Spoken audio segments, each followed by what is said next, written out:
ஏன்னா நெகட்டிவ் சைடுல நமக்கு வேல்யூ இருக்கு. அப்ப 0 ரெஃபரன்ஸ் பாயிண்ட்ல இருந்து ஏங்கிற பாயிண்ட் வந்து 1.6 அந்த டிஸ்டன்ஸ்க்கு வரலாச்சு. ஓகேங்களா? தென் bங்கிறது வந்து 4.2. ஓகேவா? அப்ப a to b எவ்வளவு சொல்லிருக்கோம்? அப்ப a இங்க இருக்குன்னா towards இந்த 90. அப்ப இது பாருங்க 45. கிளியரா? அப்ப அதுக்கு 4.2 க்கு நாம வந்து லைன் வந்து ஜெனரேட் பண்றோம். இதோட ஆங்கிள் பார்த்தோம்னா 45 டிகிரி. இந்த பாயிண்ட் முடிஞ்சதுக்கு பிறகு ஸ்மால் b. கிளியரா? நெக்ஸ்ட் c ங்கற பாயிண்ட் பார்த்தோம்னா 7.2. then b to c is equal to 70 degree. So அதே மாதிரி இங்க ப்ரொடக்டர் வச்சுக்கோ. இது 90 டிகிரி. அப்ப நமக்கு 70 அப்படினா 45 ஆட் பண்ணா 1.5 வரும். சோ அப்ப டுவர்ட்ஸ் இன்க்ளைன்ட் ஆகும். சோ அப்ப அந்த டிஸ்டன்ஸ் என்ன கொடுத்திருக்கா? this is called as c, this is called as 7.2 with the help of 70 degree. clear? so next d ங்கற பொசிஷன் பார்த்தோம் அப்படினா 9.6. so இப்ப 9.6 ல எடுக்கணும்னா 120. so அப்ப 115 plus 120 add பண்ணா எவ்வளவு ஆச்சு? 235. so இங்க இருந்து ஃபுல்லா பார்த்தா 180. கிளியரா? அப்ப இந்த பொசிஷன் எனக்கு வரும். உங்களோட ப்ரொடக்டர் இந்த பாயிண்ட்ல கொண்டு வச்சீங்கன்னா இந்தாங்க 90 இந்தாங்க 90. so டோட்டலா 180 மேல க்ளோஸ் ஆயிடுச்சு. so ரிமைனிங் 90 இப்படி இருந்தா 270 வரும். நம்ம எவ்வளவு தூரம் எடுக்கிறோம்? 235. so 235 வந்து இந்த ஆப்ஜெக்ட்ல வரும். கிளியரா?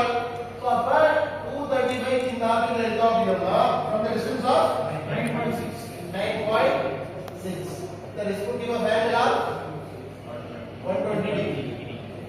இது முடிச்சதுக்கு அப்புறம் the diagram is not a closed one. so we want to make the connectivity of end of d portion to o. so with the respective of dotted lines. so அப்ப இந்த dotted lines வந்து அதோட பேர் பண்ணும். ஓகேவா? so இப்போ இதோட distance தெரியும், இதோட டிஸ்டன்ஸ் தெரியும், இதோட டிஸ்டன்ஸ் தெரியும், இதோட டிஸ்டன்ஸ் தெரியும்.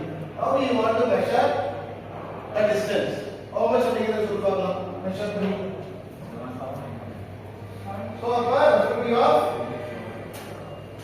0.04 my equal to what is the distance over here? 7.1. so my is equal to 7.1 divided by 0.04. then my is equal to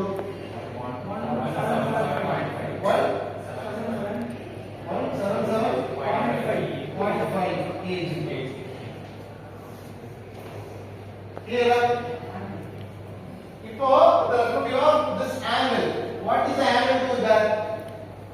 angle அப்படி ப்ரொடக்ட் வச்சு எப்படி சொல்லுங்க? that is called as theta of y.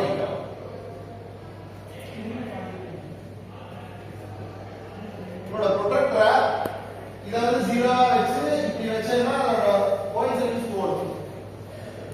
எவ்வளவு பாரு? 345 degree. இதெல்லாம் doubt இருக்கா? Please make out.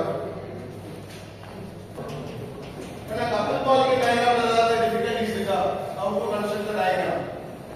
so once கப்பல் பாலிக்கு diagram construct பண்ணீங்கனா இந்த இன்சோர் fy நம்ம லாஸ்ட்ல ஃபைண்ட் பண்ணோம் இல்லையா? அந்த வேல்யூ நமக்கு கிடைக்கும். ஓகேவா?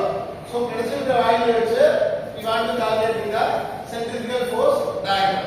ஓகேங்களா? now we construct the centrifugal force diagram. clear? so இப்போ இதுக்கு நம்ம டிஸ்டன்ஸ் நம்ம ஆல்ரெடி எடுத்து போடலாம். angle a to b is equal to 45 degree, b to c 70 degree, c to d equal to 120 degree. ஓகேங்களா? so இப்போ எடுக்கும்போது நம்ம எல்லாம் இந்த இதுல என்ன இருக்கு? force kg க்கு வந்திருக்கும். இப்போ ஒரு டிஜிட் தாண்டி மட்டும் நம்ம ரொட்டேஷன் மாத்திட்டோம். ஓகேவா? so divided by 100 or divided by 10 அப்படிங்கறதெல்லாம் பண்ணிருக்கோம்.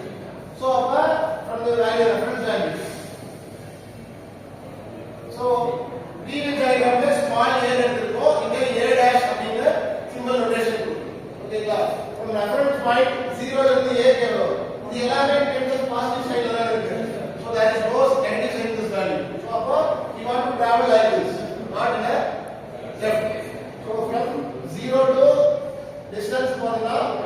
1.6. So this is called as